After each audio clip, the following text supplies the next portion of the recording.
أعوذ بالله السميع العليم من الشيطان الرجيم بسم الله الرحمن الرحيم والصلاة والسلام على سيدنا محمد وعلى آله حق قدره ومقداره العظيم ربي اشرح لي صدري ويسر لي أمري واحلل عقدة من لساني يفقهوا قولي السلام عليكم جميعا ورحمة الله تعالى وبركاته.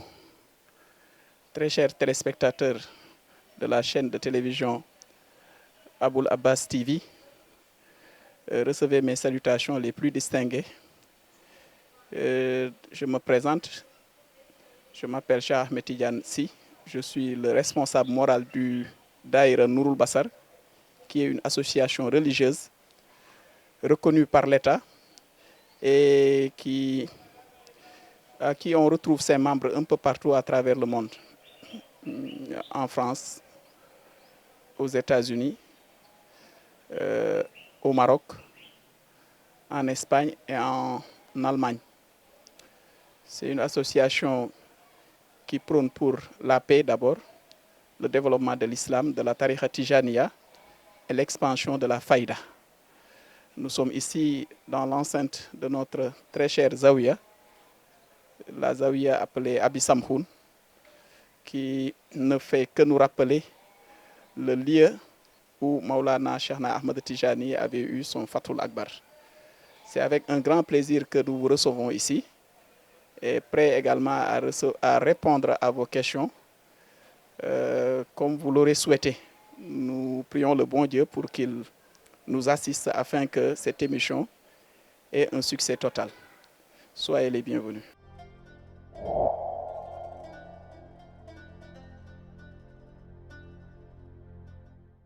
L'éducation, nous pouvons dire que c'est l'apprentissage. L'apprentissage, mais aussi c'est un art qui consiste à promouvoir le développement intellectuel, le développement moral et le développement physique d'un être. Je parle d'être parce que ça peut être une personne, ça peut être un animal. L'éducation est à la base de tout, est à la base de tout succès. L'éducation est à la base du développement. L'éducation est à la base du progrès. Pourquoi? Dans l'éducation, on a organisation, on a discipline, on a vertu. Et c'est les maîtres mots qui peuvent aider une personne à se hisser, qui peut aider une personne à aller de l'avant. L'histoire nous a appris que les pays qui ont une très bonne éducation ont vu leur économie se propulser et ont vu leur État se développer de façon fulgurante. Nous prenons le cas de la Chine. C'est un pays qui a eu dans son passé, a eu un passé vraiment très laborieux. Avec les bombardements, il est parti à zéro. Et présentement, il fait partie, et même certains disent qu'il est la première puissance économique mondiale. Alors que durant la Seconde Guerre mondiale, la Chine était carrément à zéro.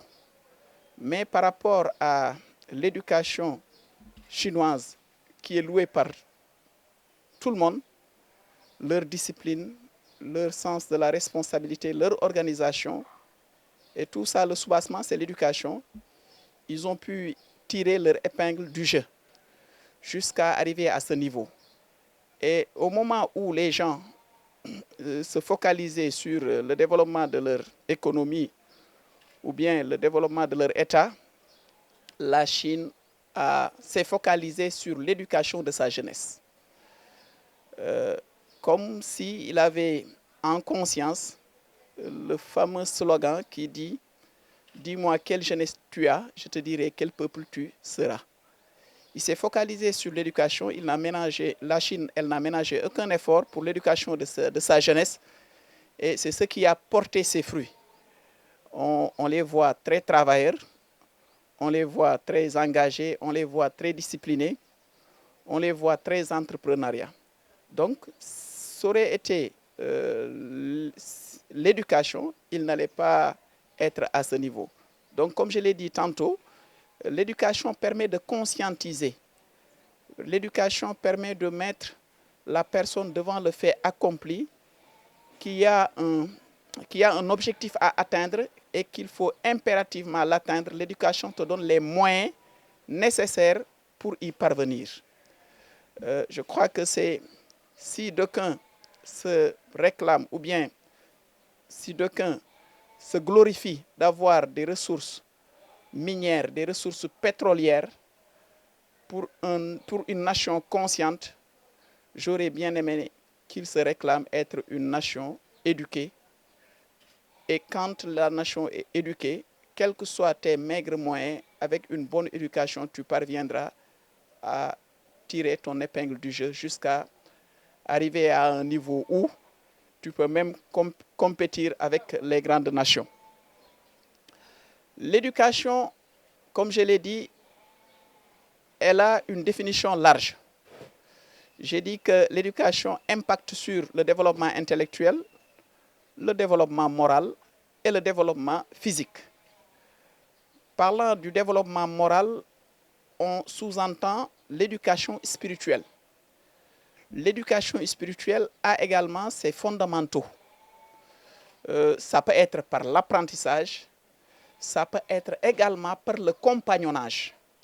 Le compagnonnage, le fait de se lier avec un maître spirituel averti, sans pour autant qu'il te fasse des recommandations, il peut transformer ton intérieur jusqu'à ce que tu aies un cœur pur.